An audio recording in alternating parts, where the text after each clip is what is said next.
ꯑꯍꯥꯟꯕꯃꯛꯇꯗ ꯃꯌꯥꯝ ꯄꯨꯝꯅꯃꯛꯄꯨ ꯆꯦꯅꯦꯜ ꯑꯁꯤꯒꯤ ꯃꯥꯏꯀꯩꯗꯒꯤ ꯊꯣꯏꯕꯤ ꯀꯩꯁꯥꯝꯅ ꯇꯔꯥꯝꯅ ꯑꯣꯛꯆꯔꯤ꯫ ꯉꯁꯤꯁꯨ ꯃꯍꯧꯁꯥꯒꯨꯝ ꯃꯌꯥꯝꯒꯤꯗꯃꯛꯇ ꯌꯥꯝꯅ ꯅꯨꯡꯉꯥꯏꯔꯕ ꯋꯥꯔꯤ ꯃꯆꯥ ꯑꯃ ꯄꯨꯗꯨꯅ ꯂꯥꯛꯆꯔꯤ꯫ ꯋꯥꯔꯤ ꯑꯁꯤꯕꯨ ꯏꯕꯤꯔꯛꯄꯅ ꯇꯦꯅꯥꯎ ꯑꯉꯣꯝ꯫ ꯍꯧꯖꯤꯛ ꯃꯌꯥꯝꯒꯤ ꯃꯐꯝꯗ ꯋꯥꯔꯤ ꯑꯁꯤ ꯈꯨꯗꯣꯜ ꯇꯝꯖꯔꯤ, ꯃꯌꯥꯝ ꯄꯨꯟꯅ ꯇꯥꯃꯤꯟꯅꯔꯁꯤ꯫ ꯈꯨꯡꯒꯪ ꯑꯃꯗ ꯌꯥꯝꯅ ꯃꯈꯨꯠ ꯃꯁꯥ ꯍꯩꯁꯤꯡꯕ ꯅꯨꯄꯥ ꯑꯃꯈꯛ ꯂꯩꯔꯝꯃꯤ꯫ ꯃꯃꯤꯡꯅ ꯈꯝꯕ ꯀꯧꯔꯝꯃꯤ꯫ ꯃꯍꯥꯛꯀꯤ ꯂꯣꯏꯅꯕꯤꯅ ꯁꯅꯥꯍꯟꯕꯤ ꯀꯧꯔꯝꯃꯤ꯫ ꯈꯝꯕ ꯃꯍꯥꯛꯀꯤ ꯃꯈꯨꯠꯃꯛꯅ ꯄꯣꯠ ꯀꯌꯥ ꯑꯃ ꯁꯥꯔꯝꯃꯤ, ꯑꯃꯗꯤ ꯈꯝꯕꯅ ꯁꯥꯖꯕ ꯄꯣꯠꯁꯤꯡ ꯑꯁꯤ ꯌꯥꯝꯅꯁꯨ ꯐꯖꯔꯝꯃꯤ, ꯑꯃꯗꯤ ꯃꯁꯥ ꯅꯥꯟꯅꯁꯨ ꯁꯥꯔꯝꯃꯤ꯫ ꯃꯁꯥꯅ ꯁꯥꯖꯕ ꯄꯣꯠꯆꯩ ꯑꯁꯤ ꯌꯣꯜꯂꯒ ꯏꯃꯨꯡ ꯄꯨꯔꯝꯃꯤ꯫ ꯑꯗꯨꯕꯨ ꯃꯁꯤꯅꯗꯤ ꯃꯈꯣꯏꯒꯤ ꯋꯥꯠꯇ ꯄꯥꯗꯅ ꯂꯩꯕꯗꯤ ꯑꯣꯏꯔꯝꯗꯦ꯫ ꯅꯣꯡꯃꯒꯤ ꯅꯨꯃꯤꯠ ꯑꯃꯅꯤ ꯈꯝꯕ ꯃꯃꯥꯡ ꯁꯪꯒꯣꯏ ꯑꯗꯨꯗ ꯐꯛ ꯁꯥꯔꯤꯕꯗꯨꯒꯤ ꯃꯅꯥꯛꯇ ꯆꯪꯁꯤꯜꯂꯛꯂꯒ ꯋꯥꯔꯤ ꯍꯧꯔꯛꯏ꯫ "ꯅꯨꯄꯥ, ꯑꯩꯈꯣꯏꯕꯨ ꯁꯨꯃꯥꯏꯅ ꯁꯨꯝ ꯀꯌꯥꯝ ꯀꯨꯏꯅ ꯂꯩꯈꯤꯁꯤ ꯍꯥꯏꯔꯤꯅꯣ?" ꯈꯝꯕ ꯇꯧꯔꯝꯕ ꯊꯕꯛ ꯑꯗꯨ ꯂꯦꯞꯂꯒ ꯃꯍꯥꯛꯀꯤ ꯅꯨꯄꯤꯗ ꯌꯦꯡꯂꯛꯏ꯫ "ꯑꯩꯁꯨ ꯈꯪꯗꯦ, ꯑꯩꯁꯨ ꯐꯅ ꯀꯟꯅꯗꯤ ꯍꯣꯠꯅꯔꯤꯗꯅ, ꯑꯩꯅ ꯅꯣꯡꯃꯒꯤ ꯆꯔꯥꯗꯤ ꯍꯦꯜꯍꯟꯗꯦꯗꯅ. ꯑꯩꯅ ꯍꯥꯏꯕꯗꯤ ꯑꯩꯈꯣꯏ ꯅꯨꯡꯉꯥꯏꯅ ꯂꯩꯅꯕ ꯀꯩꯅꯣꯃꯗꯤ ꯇꯧꯁꯤ ꯍꯥꯏꯕꯅꯤ. ꯑꯩꯁꯨ ꯍꯣꯠꯅꯔꯤꯗꯅ, ꯍꯣꯠꯅꯗꯕꯗꯤ ꯅꯠꯇꯦ. ꯑꯩꯅ ꯍꯩꯖꯕꯁꯤꯅꯤ ꯇꯧꯔꯤꯁꯤꯅꯤ. ꯅꯪꯁꯨ ꯀꯔꯤꯅꯣ ꯍꯥꯏꯕꯗꯣ ꯄꯨꯊꯣꯔꯛꯎꯗꯅ." "ꯃꯈꯣꯏ ꯃꯄꯥ, ꯍꯣꯠꯅꯗꯦ ꯍꯥꯏꯕ ꯅꯠꯇꯤꯌꯦ, ꯍꯣꯠꯅꯩꯌꯦ. ꯃꯈꯣꯏ ꯃꯄꯥꯅ ꯄꯣꯂꯥꯡ ꯁꯥꯕ, ꯂꯣꯡ ꯁꯦꯝꯕ, ꯀꯧꯅꯥ ꯐꯛ ꯁꯥꯕ, ꯂꯣꯡꯊ꯭ꯔꯥꯏ ꯁꯥꯔꯤꯕ, ꯑꯗꯒꯤ ꯊꯥꯡꯁꯨ ꯁꯥꯏꯗꯣ, ꯑꯇꯩ ꯑꯇꯩꯁꯨ ꯂꯣꯏꯅ ꯁꯥꯏ. ꯑꯗꯣ ꯂꯩꯕꯤꯅꯕꯗꯤ ꯀꯅꯥ ꯂꯩ? ꯅꯨꯡꯇꯤꯒꯤꯗꯤ ꯂꯥꯛꯇꯦ.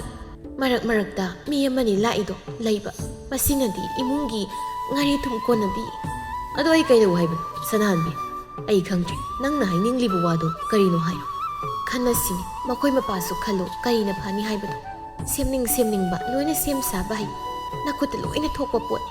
ꯃꯍꯥꯛꯀꯤ ꯅꯨꯄꯤꯅ ꯍꯥꯏꯔꯤꯕ ꯋꯥꯗꯨ ꯇꯥꯅ ꯇꯨꯃꯤꯟ ꯉꯥꯏꯍꯥꯛ ꯋꯥꯈꯜ ꯈꯜꯂꯤ ꯈꯝꯕ, ꯑꯗꯨꯒ ꯍꯥꯏꯔꯛꯏ꯫ "ꯁꯅꯥꯍꯟꯕꯤ, ꯅꯪꯒꯤ ꯋꯥꯁꯤꯕꯨ ꯅꯠꯇꯦ ꯑꯩꯕꯨ ꯇꯔꯦꯠ ꯁꯦꯟꯖꯥ ꯑꯣꯏꯅ ꯁꯥꯔꯣ ꯍꯥꯏꯔꯤꯕ꯭ꯔꯣ? ꯁꯦꯝꯕ ꯁꯥꯕ ꯍꯩ ꯍꯥꯏꯗꯅꯕꯣ? ꯑꯣ, ꯀꯔꯤꯅꯣ ꯍꯥꯏꯔꯤꯕ ꯋꯥꯗꯨꯕꯣ? ꯑꯣꯟꯊꯣꯛ ꯑꯣꯟꯊꯣꯛꯄ ꯋꯥ ꯉꯥꯛꯇ ꯉꯥꯡꯉꯦ ꯍꯥꯏ ꯋꯥꯅꯤ. ꯑꯁꯨꯛ ꯄꯪꯕ ꯅꯨꯄꯥꯁꯤꯕꯨ ꯀꯔꯤ ꯅꯨꯄꯥꯅꯣꯅꯦ? ꯑꯩꯕꯨ ꯇꯔꯦꯠ ꯁꯦꯟꯖꯥ ꯁꯥꯕꯤꯌꯨꯒ ꯍꯥꯏꯈꯤꯕ꯭ꯔꯣ?" "ꯍꯥꯏꯗꯦꯅꯦ ꯍꯥꯏꯕꯨꯗꯤ. ꯑꯗ ꯅꯪꯒꯤ ꯋꯥꯗꯣ ꯇꯔꯦꯠ ꯁꯦꯟꯖꯥꯗꯣ ꯁꯥꯕ ꯅꯠꯇ꯭ꯔꯕꯗꯤ ꯀꯔꯤ ꯇꯥꯔꯦ ꯑꯗꯨꯗꯤ? ꯑꯩꯈꯣꯏꯁꯨ ꯅꯨꯡꯉꯥꯏꯅ ꯂꯩꯁꯤꯁꯨ ꯍꯥꯏꯕ. ꯃꯁꯤ ꯅꯠꯇ꯭ꯔꯗꯤ ꯀꯔꯤꯅꯣ? ꯑꯗꯣ ꯑꯩꯅ ꯁꯦꯝꯕ ꯁꯥꯕ ꯍꯩꯔꯁꯨ ꯃꯗꯨꯃꯗꯤ ꯈꯔ ꯂꯨꯅ ꯊꯣꯛꯀꯅꯤ ꯍꯥꯏ." "ꯑꯁ, ꯂꯣꯏꯔꯦꯗꯅ ꯑꯩꯗꯤ. ꯃꯁꯤꯅꯁꯨꯅꯤꯀꯣ ꯑꯩꯈꯣꯏꯅ ꯋꯥꯔꯤꯁꯦ. ꯃꯁꯤ ꯅꯠꯇ꯭ꯔꯗꯤ ꯀꯔꯤ ꯑꯣꯏꯗꯧꯔꯤꯒꯦ? ꯌꯥꯔꯦ, ꯑꯩ ꯇꯥꯅꯤꯡꯗ꯭ꯔꯦ. ꯍꯥꯏꯗ ꯋꯥꯅ ꯍꯥꯏꯗꯦ, ꯋꯥꯆꯣꯏ ꯉꯥꯡꯗꯅ ꯂꯩ. ꯃꯇꯝꯁꯦ ꯌꯧꯈ꯭ꯔꯦ. ꯑꯩ ꯐꯛꯁꯤ ꯁꯥꯕꯒꯤ ꯑꯝꯇ ꯂꯣꯏꯁꯤꯜꯂꯨꯈꯤꯒꯦꯀꯣ. ꯅꯨꯄꯤ, ꯆꯠꯂꯨ, ꯑꯗꯨꯒꯤ ꯁꯔꯨꯛ ꯅꯊꯧ ꯇꯧꯖꯔꯨꯔꯣ." "ꯃꯣꯏ ꯃꯄꯥ, ꯑꯩꯅ ꯍꯥꯏꯔꯤꯁꯦ ꯑꯃꯨꯛꯇꯗꯤ ꯇꯥꯕꯤꯌꯨ ꯀꯩꯗꯧꯒꯦ?" "ꯀꯔꯤꯅꯣ ꯅꯨꯄꯤ? ꯑꯩ ꯉꯁꯤ ꯁꯨꯝꯗꯤ ꯁꯥꯎꯖꯔꯛꯀꯅꯤꯍꯦ. ꯅꯪꯒꯤ ꯋꯥꯗꯣ ꯑꯣꯏꯔꯣꯏ. ꯑꯩꯅ ꯈꯨꯠ ꯁꯥ ꯍꯩꯔꯦ ꯍꯥꯏꯗꯅ ꯇꯔꯦꯠ ꯁꯦꯟꯖꯥꯕꯨ ꯑꯩꯅ ꯀꯔꯝꯅ ꯁꯥꯎ ꯍꯥꯏꯕꯅꯣ? ꯏꯔꯥꯏ ꯂꯥꯏꯅ ꯍꯦꯛꯇ ꯍꯥꯏ ꯋꯥꯅꯤ. ꯑꯩ ꯇꯥꯅꯤꯡꯗꯦꯀꯣ. ꯁꯣꯛꯂꯝ ꯍꯥꯔꯝ ꯆꯥꯗꯕ ꯋꯥ ꯌꯥꯝꯅ ꯉꯥꯡꯉꯤ. ꯑꯩ ꯇꯥꯅꯤꯡꯗꯦ. ꯑꯩꯒꯤ ꯏꯊꯧ ꯌꯥꯝꯃꯤ. ꯏꯊꯧ ꯑꯣꯏꯅ ꯇꯧꯖꯒꯦ. ꯍꯟꯗꯣꯛꯎ." "ꯃꯈꯣꯏ ꯃꯄꯥꯗ ꯑꯩꯅ ꯇꯔꯦꯠ ꯁꯦꯟꯖꯥ ꯁꯥꯎ ꯍꯥꯏꯈ꯭ꯔꯕ꯭ꯔꯣ? ꯃꯆꯤꯟꯁꯤꯗ ꯊꯣꯛꯄ ꯑꯃ ꯄꯪꯉꯥꯡꯗ ꯉꯥꯡꯉꯦ ꯍꯥꯏ ꯋꯥꯅꯤ. ꯀꯔꯤꯅ ꯐꯒꯗꯒꯦ ꯍꯥꯏꯕꯗꯣ ꯇꯥꯟꯅꯁꯤ ꯈꯟꯅꯁꯤ ꯍꯥꯏꯕꯈꯛꯅꯤ. ꯑꯗꯨꯒ ꯀꯔꯤꯅꯣ ꯉꯥꯡꯕꯤꯔꯤꯕ ꯃꯌꯥꯝꯗꯨꯕꯣ? ꯀꯔꯤꯅꯣ ꯍꯥꯏꯔꯣ, ꯅꯪꯅ ꯍꯥꯏꯅꯤꯡꯂꯤꯕ ꯋꯥꯗꯣ. ꯑꯩꯕꯨ ꯃꯇꯝ ꯃꯥꯡꯍꯜꯂꯅꯨ." ꯁꯅꯥꯍꯟꯕꯤ ꯈꯨꯝꯂꯛꯇꯦ, ꯇꯨꯃꯤꯟꯅ ꯁꯨꯝ ꯂꯩ꯫ "ꯀꯩꯗꯧꯔꯒꯦ ꯍꯥꯏ ꯋꯥꯅꯤ ꯁꯅꯥꯍꯟꯕꯤ? ꯑꯣꯟꯊꯣꯛꯅꯁꯨ ꯍꯩꯅꯈꯤꯗ꯭ꯔꯦꯗꯀꯣ. ꯍꯥꯏꯗ ꯋꯥꯗꯨ ꯁꯠ ꯗꯣꯡ ꯗꯣꯡ ꯍꯦꯛꯇ ꯍꯥꯏꯌꯨ ꯀꯩꯗꯧꯒꯦ?" "ꯃꯊꯥꯏ ꯊꯥꯏꯅ ꯃꯈꯣꯏ ꯃꯄꯥꯅ ꯄꯥꯈꯪ ꯑꯣꯏꯔꯤꯉꯩ, ꯑꯩꯅ ꯂꯩꯁꯥ ꯑꯣꯏꯔꯤꯉꯩꯗ ꯂꯩꯁꯥꯕꯤ ꯄꯥꯈꯪ ꯃꯌꯥꯝ ꯄꯨꯟꯁꯤꯜꯂꯒ ꯁꯤꯟꯕ ꯂꯤꯀꯣꯟ ꯁꯥꯟꯅꯕꯗꯣ ꯅꯤꯡꯁꯤꯡꯂꯤꯕ꯭ꯔꯣ ꯃꯈꯣꯏ ꯃꯄꯥꯕꯣ?" "ꯅꯤꯡꯁꯤꯡꯉꯤꯅꯦ. ꯑꯗꯨ ꯀꯩꯗꯧꯔꯒꯦ? ꯃꯈꯥ ꯇꯥꯎ." "ꯃꯇꯝꯗꯨꯗ ꯏꯆꯦ ꯊꯣꯏꯅꯨꯒ ꯇꯥ ꯈꯣꯏꯗꯨꯝꯒ ꯃꯈꯣꯏ ꯑꯅꯤꯗꯤ ꯌꯥꯝ ꯁꯥꯎꯅꯩ, ꯍꯦꯛꯇꯁꯨ ꯈꯠꯅꯩ. ꯑꯗꯣ ꯃꯈꯣꯏ ꯑꯅꯤꯗꯤ ꯊꯨꯡꯅꯈꯤ. ꯑꯗꯨ ꯀꯔꯤꯒꯤꯅꯣ ꯃꯈꯣꯏ ꯃꯄꯥꯕꯨ ꯈꯪꯖꯕ꯭ꯔꯣ?" "ꯍꯦꯔꯥ, ꯅꯨꯄꯤ ꯅꯪꯒꯤꯁꯤꯗꯤ ꯋꯥꯔꯦꯝ ꯉꯥꯡꯂꯤꯕ ꯍꯥꯏꯕꯗꯨꯔꯣ? ꯑꯩꯅ ꯇꯧꯔꯤꯁꯤ ꯅꯪ ꯀꯔꯤꯃꯛꯇꯤ ꯈꯜꯂꯤ?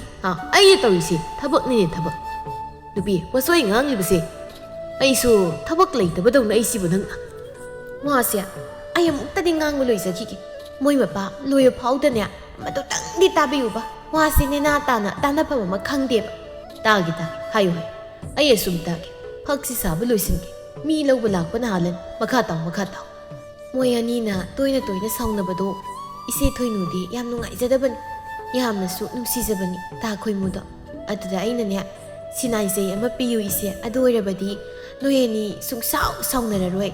ꯁꯤꯅꯥꯏꯖꯩꯕꯨ ꯄꯤꯅꯔꯕ ꯄꯥꯈꯪ ꯂꯩꯁꯥ ꯑꯅꯤꯗꯣ ꯀꯥꯏꯅꯕ ꯌꯥꯗꯦ, ꯇꯧꯍꯩꯗꯦ ꯍꯥꯏꯕ ꯏꯆꯦꯗ ꯑꯩꯅ ꯁꯨꯃꯥꯏꯅ ꯍꯥꯏꯔꯨꯔꯦ.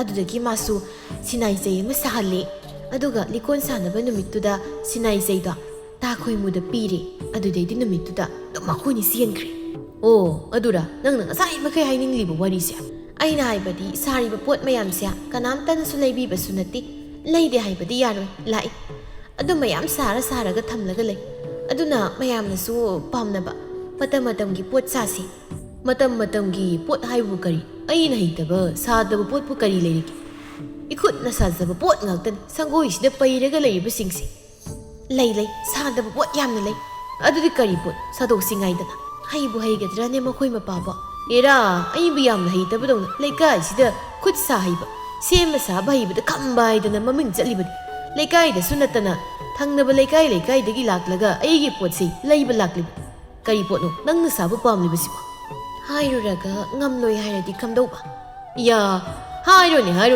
ꯑꯩꯁꯤ ꯅꯪꯒꯤ ꯅꯨꯄꯥꯅꯤꯅꯦ ꯍꯩꯇ꯭ꯔꯕꯁꯨ ꯍꯩꯅꯕ ꯁꯥꯟ ꯅꯪꯅ ꯍꯥꯏꯕ ꯋꯥꯗ ꯑꯩꯅ ꯉꯁꯤꯐꯥꯎ ꯌꯥꯗꯕ ꯀꯔꯤ ꯌꯥꯎꯒꯦ ꯋꯥꯍꯩꯁꯤꯡꯗꯨ ꯇꯥꯔꯒ ꯁꯅꯥꯍꯟꯕꯤꯅ ꯍꯥꯏꯔꯛꯏ ꯁꯤꯅꯥꯏꯖꯩ ꯁꯥꯕꯕꯨ ꯍꯩꯕꯤꯒꯗ꯭ꯔꯣ ꯃꯁꯤ ꯁꯥꯔꯒ ꯑꯃꯨꯛ ꯌꯦꯡꯂꯁꯤ ꯁꯤꯅꯥꯏꯖꯩ ꯁꯥꯕ ꯀꯅꯥꯅ ꯂꯩꯕꯤꯗꯧꯔꯤꯕꯗꯨꯅ ꯀꯅꯥꯅꯁꯨ ꯂꯩꯕꯤꯔꯣꯏ ꯑꯔꯦꯝꯕꯗ ꯇꯥꯔꯒ ꯇꯣꯛꯀꯅꯤꯀꯣ ꯁꯥꯔꯒꯗꯤ ꯌꯦꯡꯂꯁꯤ ꯀꯩꯗꯧꯒꯦ ꯍꯩꯕꯤꯔꯣꯏꯗ꯭ꯔꯣ ꯍꯩꯕꯨꯗꯤ ꯍꯩꯅꯤ ꯑꯗꯨꯗ ꯃꯇꯥꯡꯗꯨꯗ ꯄꯥꯈꯪ ꯑꯃ ꯂꯥꯛꯂꯝꯃꯤ ताकंबा इतैम से लेबिरमी हैमा थंगम नंग लाक्लिब्रा होय इतैम अैगी सजिक फानब थंगोनमत सानजगे हाइदर लाक्जबनी सालु होनब लेपकन अदुगने सेल तालिनी हाइदना युम पानबगी मतम मु हेंदोखिनिको नंग अमने इनेदसु याम सोलबनिको वखल खर खनबना फै यार अंगांग सियम हाइजिलुरन इकाई बिदेदा इतैमदबु अदु इतैमा ऐसु वखल खलिबनी अदुगा ननाउ नुपीदो निंगाई सक्री यामना तौ ngangnaba yam wai handakse ibani yam sawnai kaina khidauga mal ma kainaradi aidi nupi thigadaw mande mana bu kari haino nya kaina baga yaroi ko nangi dubu mamang lekai gi leisabi masak phasabi leimadu natro mani dem masak yam phajisale nupa na atokpa leirabra khangdi adu makti tawba mande da nupi masado mabuk mapau phabasu mal yamna su tappi kaina baga yaroi ko magi do नंगसे नबुकनिंगनी लोंब्रा हाइदना येंथोकली ओइरिन नंगबु लैमदुदा तसिना लेपलगी खल्लब्रानी नंगबा इदेमा अइदिने मौना लेपलबन अतै कनासु हना येंगजद्रि येंगुसु पामजद्रि ननाउदि अदो ओइरदि युमना थोकपुसिलु माना साउरिदो नुंसिदबगी ओइरमलोय साउबदु फननब इतैमा हाइगी इतैमना ताकलगा लोइरि ए चुमिको इतैमसु नुपिनिको इतैमदि खंगनमगन नुपिगी निंगाई जक्रिसे अदो इतैमा करी तौरगदि फनि इतैम ननाउद खरा ताकपियुने इतैमा हाइगे सिताउ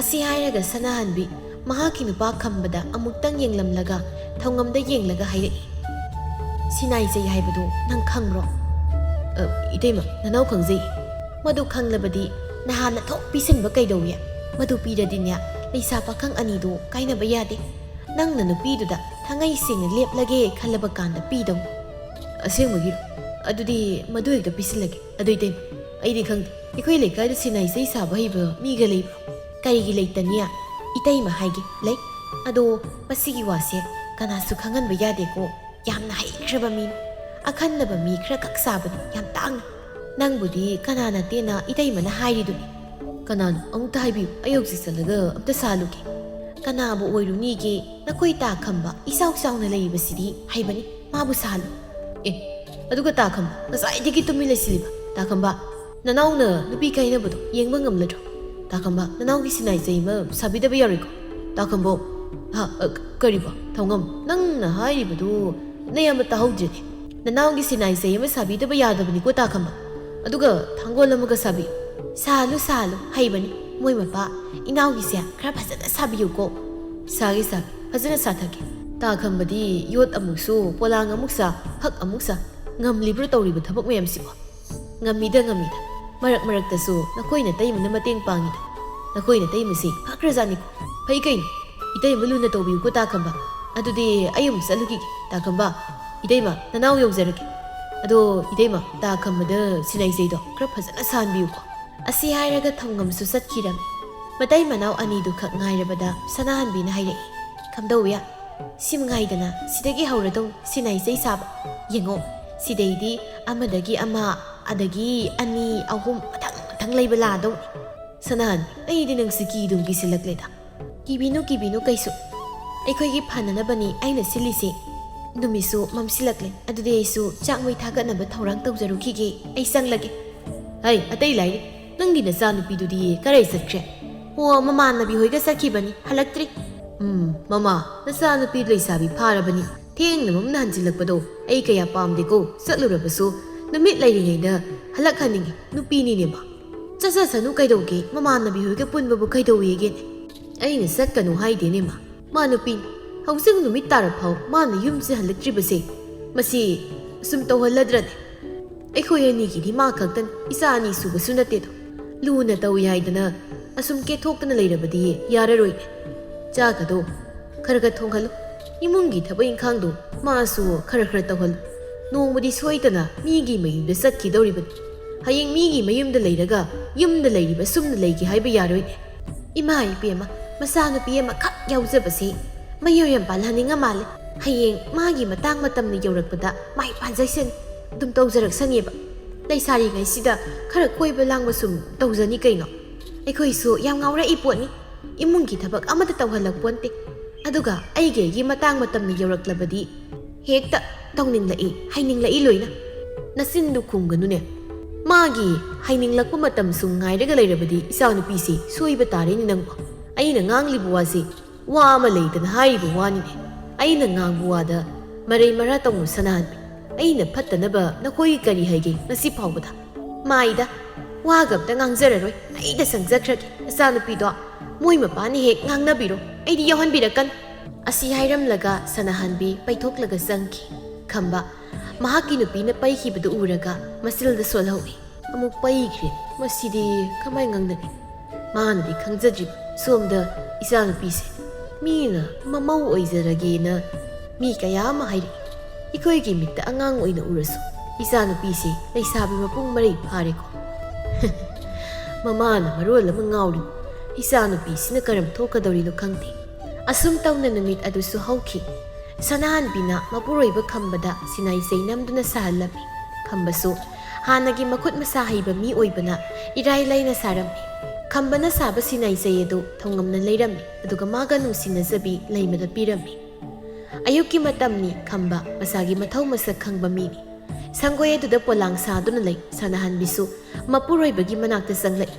ꯑꯗꯨꯒ ꯃꯄꯨꯔꯣꯏꯕꯅ ꯇꯧꯔꯤꯕꯗꯨ ꯃꯨꯟꯅ ꯌꯦꯡꯉꯤ. ꯑꯗꯨꯒ ꯑꯀꯣꯏꯕꯗꯨꯁꯨ ꯑꯃꯨꯛ ꯌꯦꯡꯉꯤ. ꯑꯗꯨꯒ ꯍꯥꯏꯔꯛꯏ, ꯑꯩꯅ ꯁꯥꯕꯤꯌꯨ ꯍꯥꯏꯗꯨꯗꯤ ꯁꯥꯕꯤꯈ꯭ꯔꯕ꯭ꯔꯣ? ꯁꯥꯕꯤꯗ꯭ꯔꯤꯕ꯭ꯔꯣ? ꯂꯩꯕꯕꯨ ꯎꯗꯦ.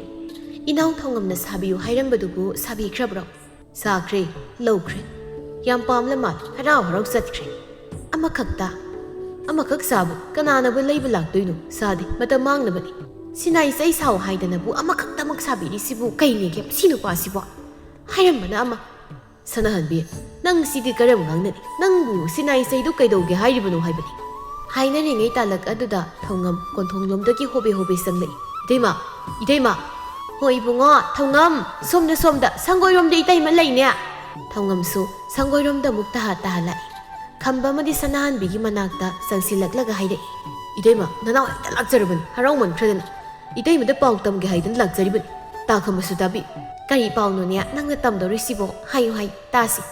ꯏꯇꯩꯃꯅ ꯍꯥꯏꯕ ꯁꯤꯅꯥꯏ ꯆꯩ ꯄꯤꯌꯨ ꯍꯥꯏꯕꯗꯒꯤ ꯅꯅꯥꯎ ꯅꯨꯄꯤꯗꯨꯗ ꯑꯩꯅ ꯄꯤꯔꯨꯔꯦ. ꯑꯗꯨꯗꯒꯤ ꯅꯅꯥꯎ ꯅꯨꯄꯤꯗꯣ ꯁꯥꯎ ꯐꯧꯔꯦ. ꯑꯗꯨꯒ ꯑꯃꯅ ꯑꯁꯤ ꯍꯥꯏꯔꯒ ꯏꯀꯥꯏꯔꯞ ꯇꯧꯅ ꯊꯧꯉꯝꯅ ꯍꯥꯏꯔꯛꯏ, ꯅꯨꯃꯤꯠ ꯑꯃ ꯌꯦꯡꯂꯒ ꯑꯩꯈꯣꯏꯅꯤꯁꯨ ꯆꯦꯜꯂꯁꯦꯁꯨ ꯍꯥꯏꯅꯔꯤ, ꯌꯥꯅꯔꯤ. ꯑꯗꯨꯅꯤꯗꯅ ꯅꯨꯄꯥ ꯍꯥꯏꯁꯤꯗꯤ. ꯐꯔꯦ, ꯅꯈꯣꯏꯅꯤꯅ ꯑꯗꯨꯝꯅ ꯐꯔꯗꯤ ꯍꯩꯈ꯭ꯔ ꯄꯣꯠꯅꯤ. ꯅꯈꯣꯏꯅ ꯇꯩꯃꯍꯣꯏ ꯁꯤꯒꯨꯝꯕꯒꯤ ꯍꯥꯏꯔꯨꯔꯗꯤ. ꯇꯥꯈꯝꯕ ꯂꯩꯔꯝꯕꯒꯤ ꯁꯤꯅꯥꯏ ꯆꯩ ꯁꯥꯕꯤꯕꯅꯤ. ꯅꯅꯥꯎ ꯅꯨꯄꯤꯗꯣ ꯏꯔꯥꯏ ꯂꯥꯏꯅ ꯊꯦꯡꯕ ꯉꯝꯖꯕꯅꯤ. ꯑꯗꯨ ꯇꯥꯈꯝꯕ, ꯁꯤꯅꯥꯏ ꯆꯩꯁꯦ ꯑꯅꯤ ꯈꯛꯇꯒ ꯁꯥꯕꯤꯗꯕ ꯌꯥꯗꯦ. ꯑꯩꯒꯤ ꯄꯥꯎꯁꯦ ꯑꯩꯒꯤ ꯃꯔꯨꯞꯁꯤꯡ ꯂꯣꯏ ꯈꯪꯍꯧꯔꯤ. ꯑꯗꯨꯅ ꯑꯩꯒꯤ ꯃꯔꯨꯞꯇꯨꯅ ꯁꯥꯕꯤꯗꯕ ꯌꯥꯗꯦ ꯍꯥꯏꯗꯅ ꯌꯥꯝ ꯀꯟꯅ ꯍꯥꯏꯔꯛꯏ. ꯊꯧꯉꯝ, ꯅꯪꯅ ꯅꯪꯒꯤ ꯃꯔꯨꯞꯁꯤꯡꯗꯨꯗꯒ ꯅꯣꯏ ꯇꯥꯈꯝꯕꯅ ꯁꯥꯕꯅꯤ ꯍꯥꯏꯗꯣꯛꯂꯨꯔꯕ꯭ꯔꯣ? ꯏꯇꯩꯃꯅ ꯍꯥꯏꯕꯤꯈꯤꯕꯗꯨꯒꯤ ꯃꯇꯨꯡ ꯏꯟꯅ ꯅꯅꯥꯎ ꯍꯥꯏꯗꯣꯛꯆꯗꯦ. ꯃꯣꯏꯅ ꯍꯪꯂꯛꯏ, ꯑꯩꯅ ꯁꯤꯅꯥꯏ ꯆꯩ ꯁꯥꯕ ꯍꯩꯕ ꯅꯨꯄా ꯑꯃꯗ ꯁꯤꯡꯉꯒ ꯁꯥꯕꯅꯤ. ꯃꯃꯤꯡ ꯍꯥꯏꯗꯣꯛꯄ ꯌꯥꯗꯦ. ꯑꯀꯛꯅꯕ ꯃꯤ ꯑꯃꯅꯤꯒꯤꯗ ꯁꯥꯕꯅꯤ. ꯌꯥꯝꯅ ꯍꯩꯈ꯭ꯔ ꯄꯣꯠꯅꯤ. ꯂꯩꯒꯦ ꯐꯪꯅꯗꯦꯅ ꯍꯥꯏꯖꯔꯝꯂꯤꯕꯅꯤꯅꯦ. ꯈꯝꯕꯅ, ꯏꯅꯥꯎ ꯏꯕꯨꯡꯉꯣ, ꯅꯪꯁꯨ ꯍꯩꯔꯦꯅꯦ ꯋꯥ ꯉꯥꯡꯕꯗꯤ ꯍꯥ. ꯑꯩꯅ ꯁꯥꯅꯤ ꯁꯥꯔꯣꯏꯁꯨ ꯈꯪꯗꯅ ꯅꯪꯅ ꯊꯣꯛꯄ ꯑꯃ ꯍꯥꯏꯔꯝꯃꯕꯀꯣ.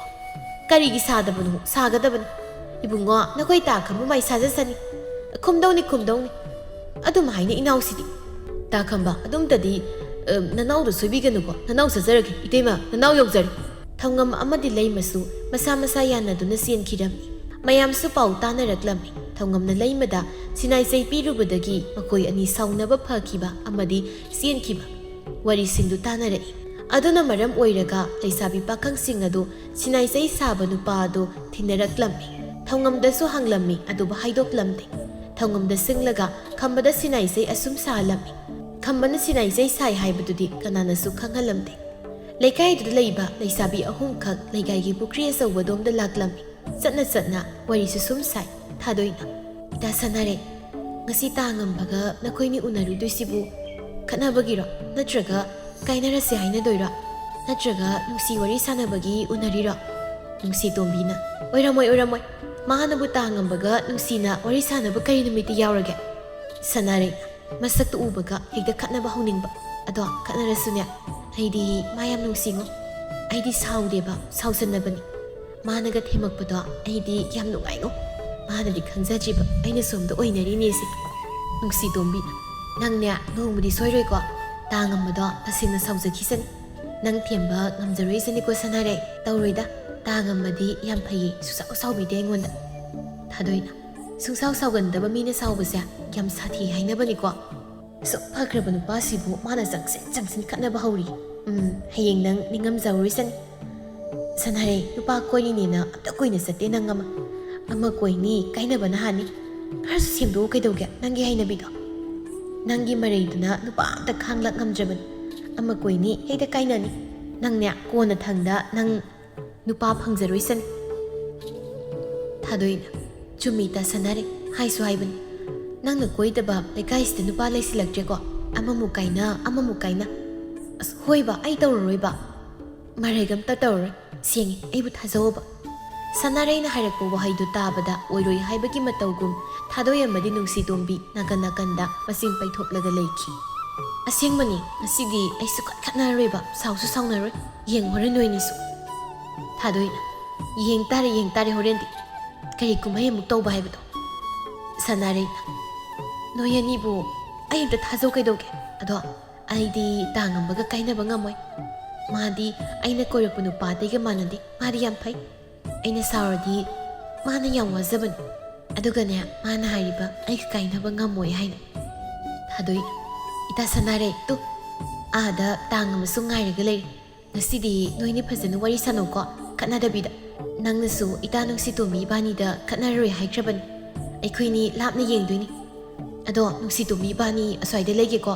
changosap phajana irenjana wari sanoko ngasidi aikhoini yengdoini hoida ai ngasidi phajana nungsi na wari sanage ai sangage ko asi hairaga sanare ngambana lairiba domda lai leplaga lairiba ngambagi manakta tapna lakpaga khangkhali ya khangra sinu pisi tawrodom so aita tawni ihun thon ga samta yauch nadi nangbu sumna lakpa kai doke kai wakal khalamino adu yamna khangi duba angaubi aise aina tawranu haibane sigi thabukse is aibo angaubi kaina aina nungsidana kita khangan basida yam khangamani phabadi asaina loi pharamani ihun dubu sengkraba ai tanaru zora yam lapna silam kiroi ai tanaru ge ngak liram gera nangse ngau sono sui harasu saudori natro saubiroi sidaidi aikhoini saunaroi dabani sanare ngasi sibu nangbu kaidoro kanana kari hairakhlagi nangoda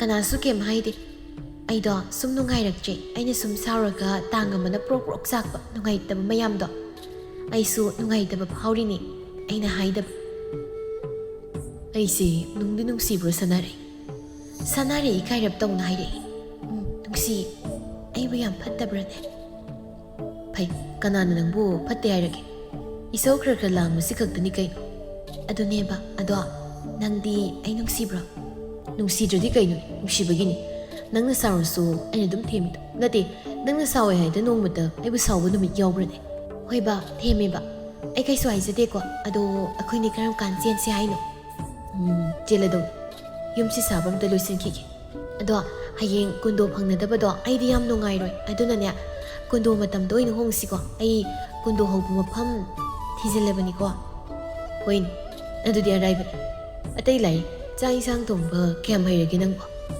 ꯍꯩꯌꯦ, ꯑꯩꯈꯣꯏ ꯃꯥꯅ ꯑꯗꯨꯝ ꯊꯣꯡꯍꯜꯂꯦ. ꯇꯝꯁꯤꯜꯂꯨ ꯑꯗꯨꯒꯅꯦ ꯑꯩꯒꯤꯗꯤ ꯎꯇꯤ ꯊꯣꯡꯕꯗꯣ ꯑꯗꯨ ꯈꯔ ꯌꯥꯝꯅ ꯍꯦꯟꯅ ꯍꯩꯖꯤꯜꯂꯧꯀꯣ. ꯑꯗꯣ ꯅꯪꯕꯨ ꯉꯁꯤ ꯀꯩ ꯏꯟꯁꯥꯡ ꯆꯥꯔꯛꯀꯦ? ꯀꯩ ꯏꯟꯁꯥꯡ ꯆꯥꯔꯝꯗꯧ ꯃꯥꯟꯒꯦ? ꯇꯥꯡꯉꯝꯕꯅ ꯑꯩ ꯅꯨꯡꯁꯤ ꯍꯥꯏꯔꯒ ꯁꯤꯗꯤ ꯈꯪꯐꯝ ꯊꯣꯛꯏ. ꯑꯩꯅ ꯆꯥꯕ ꯏꯟꯁꯥꯡꯕꯨ ꯀꯩ ꯆꯥꯔꯝꯗꯧ ꯃꯥꯟꯒꯦꯕ? ꯁꯅꯥꯔꯩꯒꯤ ꯋꯥꯍꯩꯗꯨꯗ ꯉꯝꯕ ꯋꯥꯈꯜ ꯃꯨꯟꯅ ꯈꯜꯂꯤ ꯑꯗꯨꯒ ꯍꯥꯏꯔꯛꯏ. ꯉꯁꯤꯗꯤ ꯅꯪꯁꯦ ꯅꯍꯥꯟꯈꯩꯒ ꯃꯥꯟꯅꯗꯦ. ꯉꯥꯡꯅ ꯁꯛꯅꯕ ꯌꯥꯝ ꯌꯥꯈ꯭ꯔꯦ. ꯑꯩꯅ ꯈꯟꯕꯗ ꯁꯨꯝ ꯑꯆꯝꯕ ꯆꯝꯐꯨꯠ ꯑꯃꯒ ꯆꯝꯊꯣꯡꯒꯨꯝꯕ ꯆꯥꯔꯝꯗꯧ ꯃꯥꯜꯂꯤ. ꯂꯥꯜꯂꯤ. ꯑꯗꯨ ꯑꯣꯏꯔꯗꯤ ꯍꯪꯒꯥꯝ ꯆꯥꯔꯛꯄ꯭ꯔꯣ? ꯆꯥꯔꯛꯇꯦ. ꯂꯥꯜꯂꯤ. ꯑꯁꯤꯐꯥꯎ ꯈꯪꯗꯦ.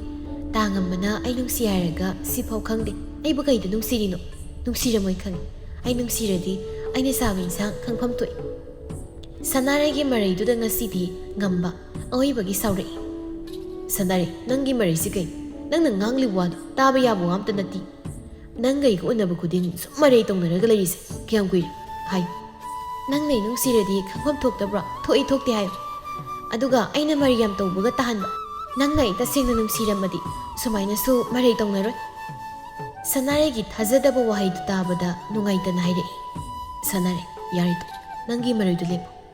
ꯑꯗꯨ ꯁꯅꯥꯔꯩ, ꯑꯩ ꯅꯪꯕꯨꯗꯤ ꯇꯁꯦꯡꯅ ꯅꯨꯡꯁꯤꯈꯤꯕꯅꯤꯀꯣ. ꯑꯩꯅ ꯅꯪꯕꯨ ꯑꯁꯨꯛ ꯅꯨꯡꯁꯤꯖꯔꯤꯕꯁꯤꯕꯨ ꯅꯪꯅ ꯑꯩꯕꯨ ꯊꯥꯖꯕꯤꯔꯝꯗ꯭ꯔꯕ? ꯅꯆꯤꯟꯃꯛꯅ ꯁꯦꯡꯅ ꯍꯥꯏꯗ꯭ꯔꯕꯁꯨ ꯅꯀꯣꯏꯅꯅ ꯍꯥꯏꯔꯤꯕꯁꯦ ꯌꯥꯝ ꯐꯩ. ꯃꯤ ꯑꯃꯅ ꯊꯥꯖꯕ ꯂꯩꯇ꯭ꯔꯕ ꯃꯤꯗꯨꯗꯤ ꯂꯣꯏꯅꯕ ꯍꯧꯅꯗꯦ ꯁꯅꯥꯔꯩ. ꯑꯗꯣ ꯉꯁꯤꯗꯒꯤ ꯑꯩꯈꯣꯏꯅꯤ ꯑꯃꯨꯛ ꯍꯟꯅ ꯎꯅꯔꯔꯣꯏꯁꯤ. ꯉꯁꯤꯅ ꯑꯩꯈꯣꯏꯅꯤꯒꯤꯁꯨ ꯑꯔꯣꯏꯕ ꯑꯣꯏꯔꯁꯤ. ꯑꯩ ꯅꯪꯒꯤ ꯃꯃꯥꯡꯗ ꯑꯩꯒꯤ ꯁꯛꯁꯦ ꯑꯃꯨꯛ ꯍꯟꯅ ꯎꯠꯂꯛꯂꯔꯣꯏ. ꯆꯠꯂꯨꯈꯤꯒꯦ ꯁꯅꯥꯔꯩ. ꯑꯁꯤ ꯍꯥꯏꯔꯝꯂꯒ ꯉꯝꯕ ꯐꯤꯡꯅ ꯆꯠꯈꯤ. ꯅꯨꯄꯥ ꯃꯥꯗꯤ ꯁꯅꯥꯔꯩꯒꯤ ꯋꯥꯍꯩꯗꯨꯗ ꯋꯥꯔꯧꯅ ꯆꯠꯈꯤꯔꯝꯃꯤ. ꯅꯨꯄꯤ ꯃꯥꯗꯤ ꯇꯨꯃꯤꯟ ꯂꯦꯞꯂꯒ ꯂꯩꯍꯧꯏ. ꯅꯨꯄꯥꯗꯨꯗ ꯋꯥꯍꯩ ꯑꯃꯠꯇꯁꯨ ꯍꯥꯏꯕ ꯅꯪꯍꯧꯔꯝꯗꯦ. ꯑꯩꯕꯨ ꯀꯔꯤ ꯍꯥꯏꯔꯨꯔꯒꯦ ꯃꯥꯅ ꯁꯥꯎꯔꯒ ꯆꯠꯈ꯭ꯔꯤꯁꯤꯕꯣ? ꯁꯅꯥꯔꯩ ꯏꯕꯦꯝꯃ, ꯅꯪꯒꯤ ꯆꯤꯟꯁꯤ ꯌꯥꯡꯉꯤꯗꯀꯣ. ꯇꯥꯡꯉꯝꯕꯁꯦ ꯁꯦꯡꯅ ꯋꯥꯔꯧꯈ꯭ꯔ ꯃꯥꯜꯂꯦꯃꯤ. ꯑꯩꯗꯤ ꯃꯥꯒ ꯀꯥꯏꯅꯔꯗꯤ ꯀꯃꯥꯏꯅ ꯇꯧꯅꯤ? ꯑꯩꯗꯤ ꯀꯞꯅꯤꯡꯂꯦꯗꯀꯣ ꯑꯋꯣꯏꯕ. ꯑꯩ ꯀꯩꯗꯧꯅꯤ?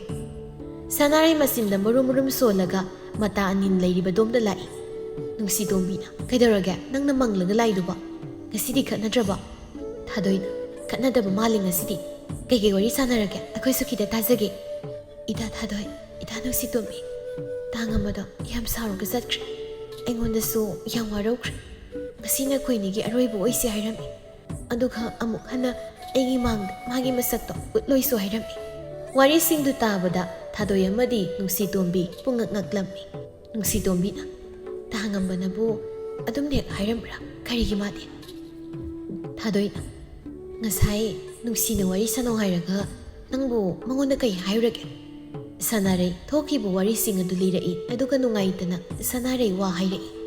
ꯑꯩ ꯍꯧꯖꯤꯛ ꯀꯩꯗꯧꯗꯣꯏꯅꯣ? ꯑꯩ ꯇꯧꯐꯝ ꯈꯪꯗꯦ ꯏꯇꯥ. ꯅꯍꯥꯟ ꯃꯈꯩꯗꯤ ꯃꯥ ꯁꯥꯎꯗꯕꯅꯤ. ꯉꯁꯤꯗꯤ ꯌꯥꯝ ꯁꯥꯎꯔꯒ ꯆꯠꯈ꯭ꯔꯦ.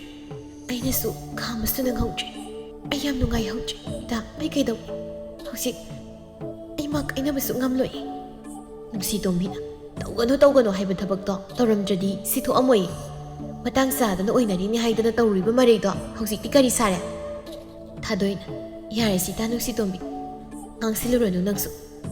ꯏꯇꯥꯁꯦ ꯃꯊ꯭ꯋꯥꯏ ꯅꯨꯡꯉꯥꯏꯇ꯭ꯔꯕꯅꯤ ꯌꯥꯝꯅ. ꯍꯧꯖꯤꯛ ꯀꯔꯤꯅ ꯐꯅꯤ ꯍꯥꯏꯕꯗꯣ ꯋꯥ ꯈꯟꯅꯁꯤ. ꯊꯦꯝꯃꯣ ꯅꯋꯥꯗꯣ ꯁꯥꯎꯔꯗꯤ ꯊꯦꯝꯃꯣ. ꯊꯦꯝꯗ꯭ꯔꯗꯤ ꯁꯥꯎꯕ ꯀꯔꯝ ꯐꯅꯤ? ꯑꯩꯗꯤ ꯅꯨꯄꯥ ꯑꯃꯨꯛꯐꯥꯎ ꯊꯦꯝꯂꯛꯇ꯭ꯔꯤ. ꯀꯃꯥꯏꯅ ꯊꯦꯝꯒꯦ? ꯅꯨꯡꯁꯤ ꯇꯣꯝꯕꯤꯅ, ꯍꯩꯇ꯭ꯔꯗꯤꯅꯦ ꯀꯥꯏꯅꯊꯣꯛꯈ꯭ꯔꯣ ꯑꯗꯨꯗꯤ. ꯑꯗꯨꯒ ꯑꯃꯃꯨꯛ ꯀꯣꯏꯌꯨ. ꯅꯪꯒꯤꯗꯤ ꯑꯃ ꯀꯥꯏꯅꯔꯒ ꯑꯃ ꯄꯠ ꯀꯣꯏꯁꯤꯟꯕꯤꯗꯣ ꯑꯗꯨꯗꯣ ꯄꯛꯆꯩ. ꯁꯅꯥꯔꯩ ꯈꯨꯝꯗꯦ, ꯇꯨꯃꯤꯟꯅ ꯂꯩ. ꯉꯝꯕꯅ ꯁꯥꯎꯔꯒ ꯆꯠꯈꯤꯕꯗꯨꯗ ꯃꯥ ꯋꯥꯈꯜ ꯌꯥꯝ ꯅꯨꯡꯉꯥꯏꯔꯝꯗꯦ. ꯊꯥꯗꯣꯏꯅ, ꯁꯤꯇꯣꯝꯕꯤ, ꯅꯪꯁꯨꯕ ꯑꯗꯨꯃꯥꯏꯅ ꯍꯥꯏꯒꯅꯨ. ꯁꯅꯥꯔꯩꯁꯦ ꯃꯊ꯭ꯋꯥꯏ ꯅꯨꯡꯉꯥꯏꯇ꯭ꯔꯤꯉꯩꯁꯤꯗ ꯌꯥꯝ ꯉꯥꯡꯁꯤꯟꯕꯤꯔꯨꯔꯅꯨꯕ. ꯁꯅꯥꯔꯩ ꯍꯣꯏꯁꯨ ꯃꯥꯏꯁꯨ ꯍꯥꯏꯔꯝꯗꯅ ꯇꯨꯃꯤꯟ ꯆꯠꯈꯤꯔꯝꯃꯤ. ꯅꯨꯃꯤꯠ ꯅꯤꯅꯤ ꯍꯧꯁꯤꯟꯈꯤ. ꯁꯅꯥꯔꯩ ꯃꯄꯥꯟꯗ ꯁꯨꯛꯊꯣꯛ ꯊꯣꯛꯂꯛꯂꯝꯗꯦ. ꯆꯥꯟꯅꯖꯕꯤ ꯃꯇꯥ ꯑꯍꯨꯝ ꯂꯨꯅ ꯇꯤꯟꯅꯖꯕꯗꯨ ꯑꯃ ꯋꯥꯠꯂꯕꯗ ꯏꯍꯥꯡ ꯍꯥꯡꯕꯒꯨꯝ ꯇꯧꯔꯝꯃꯤ. ꯁꯅꯥꯔꯩ ꯌꯥꯎꯗ꯭ꯔꯕꯗ ꯊꯥꯗꯣꯏ ꯑꯃꯗꯤ ꯅꯨꯡꯁꯤ ꯇꯣꯝꯕꯤ ꯌꯥꯝꯅ ꯅꯨꯡꯉꯥꯏꯖꯔꯝꯗꯦ. ꯃꯔꯝ ꯑꯁꯤꯅ ꯁꯅꯥꯔꯩ ꯍꯣꯏꯒꯤ ꯃꯌꯨꯝꯗ ꯂꯥꯛꯂꯝꯃꯤ. ꯅꯨꯡꯁꯤ ꯇꯣꯝꯕꯤꯅ, ꯏꯇꯥ ꯁꯅꯥꯔꯩ, ꯏꯇꯥ ꯑꯩꯈꯣꯏ ꯂꯥꯛꯏꯌꯦ. ꯅꯨꯡꯁꯤ ꯃꯩꯁꯥ ꯈꯥꯡꯕꯗ ꯃꯄꯥꯜ ꯊꯣꯛꯂꯛꯀꯅꯤ ꯀꯥꯎꯈ꯭ꯔ ꯃꯥꯜꯂꯦꯀꯣ. ꯍꯟꯗꯛꯇꯤ ꯅꯨꯡꯁꯤ ꯃꯌꯦꯛ ꯁꯦꯡꯕ ꯃꯥꯜꯂꯤꯗ ꯅꯨꯄꯤꯁꯦ. ꯅꯨꯡꯁꯤ ꯇꯣꯝꯕꯤ ꯃꯆꯤꯟꯗ ꯊꯣꯛꯄ ꯑꯃ ꯄꯉꯥꯡꯗ ꯉꯥꯡꯏ. ꯁꯅꯥꯔꯩ ꯇꯥꯔꯗꯨꯅ ꯃꯄꯥꯜꯗ ꯊꯣꯛꯂꯛꯏ. ꯂꯥꯛꯑꯣ, ꯁꯤꯗ ꯐꯝꯁꯤ ꯂꯥꯛꯑꯣ. ꯀꯩ ꯆꯥꯅꯤ ꯅꯣꯏꯅꯤ ꯂꯥꯛꯄꯗꯤ? ꯀꯔꯤꯝ ꯆꯥꯅꯤꯡꯗꯦꯁꯦ. ꯃꯄꯥꯟꯗꯒ ꯁꯨꯛꯊꯣꯛ ꯊꯣꯛꯂꯛꯇꯕꯗꯨꯗ ꯌꯥꯝ ꯉꯝꯃꯤ ꯍꯥꯏꯗꯅ ꯂꯥꯛꯏꯅꯤ ꯏꯕꯦꯝꯃ ꯅꯪꯁꯦ. ꯊꯥꯗꯣꯏꯅ, ꯏꯇꯥ ꯏꯕꯦꯝꯃ ꯄꯪꯏꯗ ꯅꯪꯁꯦ. ꯅꯨꯄꯥ ꯃꯥꯅ ꯁꯥꯎꯈ꯭ꯔꯁꯨ ꯅꯨꯄꯤ ꯅꯪꯅ ꯊꯦꯝꯂꯗꯤ ꯁꯣꯏꯗꯅ ꯐꯅꯤ. Nupina thembada pangthadaba nupa kana lege. Masigibu nangna napuknung piksil. Nakoini unanaba aisingese. Sanare aibu mahago naba ngamkhidrani thadoi. Unaro wari phajana saro noini kainaba yapontini. Thungna haladamni aina. Kamaina nu thadoi hayuni. Aduburo kanamta khanganba yaba nati masigi wafamsi. Aikhoigi thangnabada ibung ama leye. Thongam kaw. Ibungna larokpa inamada makoini se tuhongdringai mamangda yam saunare hai. Aduga makoini thungnare sisu wari lei ai lirake ta. Asi hairaga wari singdu lirei. Wari singdu munna tai sanare aduga hairei. Pambai amadi leiridana. Nang sudangamada nungsiradi mangona leplage khaladine pisiloi bema. Thadoina hairakpani sanare na. Thadoi adudi sinai seiduna kanadagi leini. Aduga aina karam tangambaga unagani. Madi saroga sakridudi. Nungsi tombina. Adugi wadi aikoi singeni. Nangbu namukningda tangambada leplage khalabrani. Sanare kairab tawna. Lepi hairaga sumanjin nanjin hangi. Adu thadoi lao. Nakoigi ibungduna saba sinai seido. Aduoina pami. Aduoina sahalaga piseba lao. Asi hairaga nupi yahumdu thongam hoi tamna laklami. Thadoina. Inama, tabro, ay laiye. Thongam thoraklaga. Thadoi, nang laibra. Nakoina namadi leitine. Malaklaga kari hayuge. Nungsi tombina. Ta thongam laibiram basina henadum phare. Ta thongamga tanarasa sum yayi. Kaiwano. Thadoina. Ta thongam na inamada biki basina izayda. Adudo kanadagi singaga lau bikige. Aduda takpiyo. Aigi tasya magi nungsina zaba nupaduda bigene haiba. Adu hangena lakpani. Adugi oira. Leisabina pakhangda sinai zai pidoiba. Yai, kaide piyo. Adu thadoi. Namana bise aibu khangum lakum. Bimanangi kana halaki. Ibemanangbu kanagi mung. Khambagi masana pini. Ondoida. Asuk nangna leiraga nangdi asuk lapna aigi naksi laiba. Sanarina. Haiberi sibu aidi wakal taba ngamdre. Aigi sinai zai sakibadudi nangi pabananine. Nangi pabana sinai zai sabado nangbumda khangdabrane. Wahaidu tabada sanaredi pungangaklammi. Nomatasu sinai zai sabu ukiji, nomatasu sinai zai sabiyo haidana yumda mi amata lakiji. Adubu karamna mahaki mapana saramlibano haidana wakal khanjanarami. Thongam makatare. Adubudi itaimana kanasu haidokanu hairakibani. Ai khakta khanganbasu mali. Sanarei mabukningda wakal mawon khali tumina lei nungsi tombina. Panadum phari. Nakoi pahabna sardi nangsu ama sahalodana aduga ama kokpiro. Nupa thumna ningadi kari kaibasu khangdaba tare handakti. Thadoina. Noi pabada nangi map salurase. Nang haibi kaibro. Ikaini ni. Aigini hairo adudi. Aduga nangi oizauba. Aidi sopning sopsasano. Aikhoigidi nanga tangambaga thungnaraga loi lao chalasi. Ta thongam chalukige. Asi hairaga mata ahumdu thoklai. Sanare wakalda khali nupaduna hairakliba singadu asengba makhangdok lage khan prep chatki. Thadoina tapna salu kaidoge nangbo hon nangniye nungsi tombina. Nupa koibadagi masya ngawe ko. Numidangi matamni sanare sa ising saba loiraga thabain khang loisilaga tumma sanglai. Khamba amadi sanahan bisu makogi tumpham oiribaduda sangkri. Khambana. Hey mama, nasa nupiduda tungkrabra. Nang natawri thabak sa idi paamkijeda ko. Oo, tumba sanghawrabani, tumlamani. Kadaino, saba hawbiro. Mi mangamok sawaydana thongam na hairam. Sabudi sabigi, masi saraga idi makataba saba ngamnaroy ko. Aidi, hong na sasi harasu nang nihik yadi. Nasa nupi ukini haydan. Isa nupi uradinya mayumpan nga hairani yawali mayumpan daw ka wan baka yaban nati. Ngangra laibirano hong na batawiro kay daw kya. Kambaso thawmay mangala do da saba hoy. Nasay thongsil marumdagi lumdo na tawriba singdo sanaray luwa na yenglami masinda suswati. Machanupi laysabi parba isa. Mayumpan haling jimalini ikoy masi kaya tamabu patrino. Ay kaso kangan jineba kakni. Ay di tangambaga thunadaba yadi. Ay na di pahabda karam na hairumi sige wapapse. Ado ay di sinaysaysa lawdabada yadi. Khamba amadi sanahanbi ngihat asum layramlaga tawramliba thabakta suloy silaglay. Mama, tumlasi, ay di tumnindi. Hayamuk sarasi. Nangsu ay isang manatri, kangi. nang ubda ay tumninglib. Sisi, khara siyamnaba, masi thamjalur. Uiraga lairamba sanahanbi mamit adu khangsingi. Aduga, khambana pirakpa sinaisai adu pairaga tonganba ka amada thamba satnaba haugalai. Sanaraisu mama udanaba kasilamada thaizilaga lotli. Sanahanbina upu umada ningthina haplibadu ui. Hapsinba loiraga sanahanbi satki. Kadusu imam mami. Mama hek satkibaga sanarai khonglai thuna upudu hangi. Mama takini haibagisu amungsu tapna tausai. Amamba maraktuda ngasai hapsinkibaduda makhut aduna maraga thirami phangsu phanglamni. Oh, sida laire. Siradi hayeng tangamuda pirurage. Adudagi masu saubu pharani. Akhoi se thungnarani. Asumna wakal sagal ingai tungdagi sanahanbina. Bema, nang sida kaidoriba. Kari thino nangbo. Sanare, mamagi khonjel tabda mihulgi khongjel asum hena yangkhalaklammi. Oh, aidi kai khumni tabrisi. Sanare bema, sidi nangi namit suredana. Bema kaidorage nangna khumdridubo. Asi hairaga thamaidu pairaga sangsile. Ure, masanupigi makhuda pariba sinaisaiyedu. Nangdi sinaisaiye si kaidoduriba. Hey, huranbiya, sinaisai huranbi. Imungi potsaiga hurananaga tawrminise. Nangse aina hek pokpa isaduniko. Aina pokpa isa nangna potsai tumina lauthoklamlabako. Aduga nangse ai sabi pharabani. Pot hurangi tawrmlibasibo. Ai wa ngangningdeko. Hey, masi huranlaga nawada pirage hairane ha.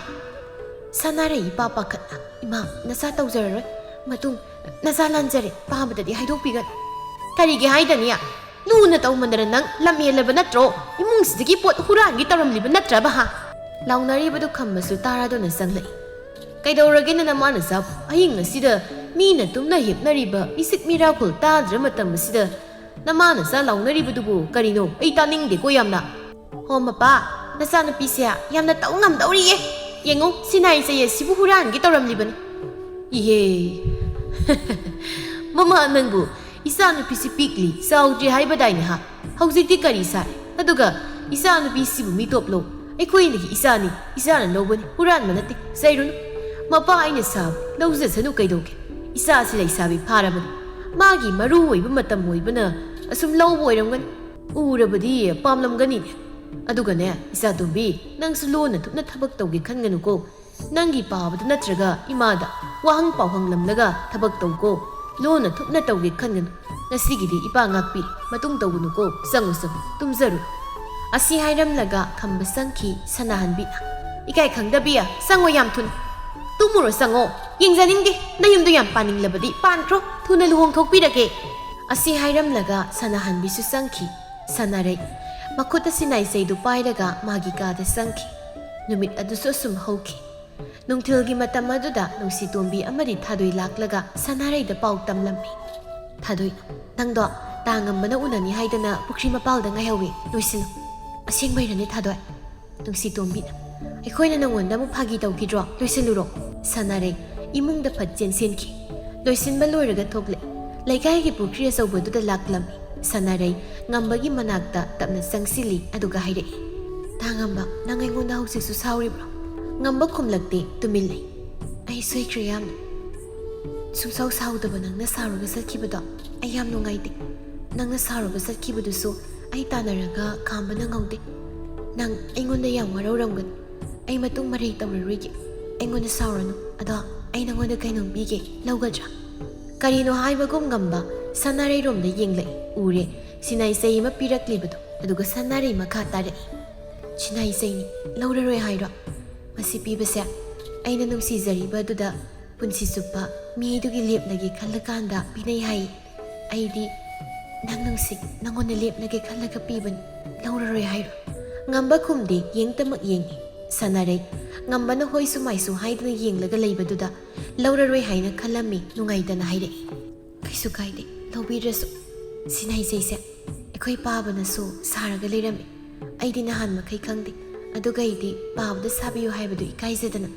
Nangondasu pining aduna aina imana thamjanba upududagi tumina sinai saise laukthokpada imana bhai ayam sungange aingonda. Wahaidu tabada tumina leiramba ngambana wa nganglei. Imana pubra kada yenge.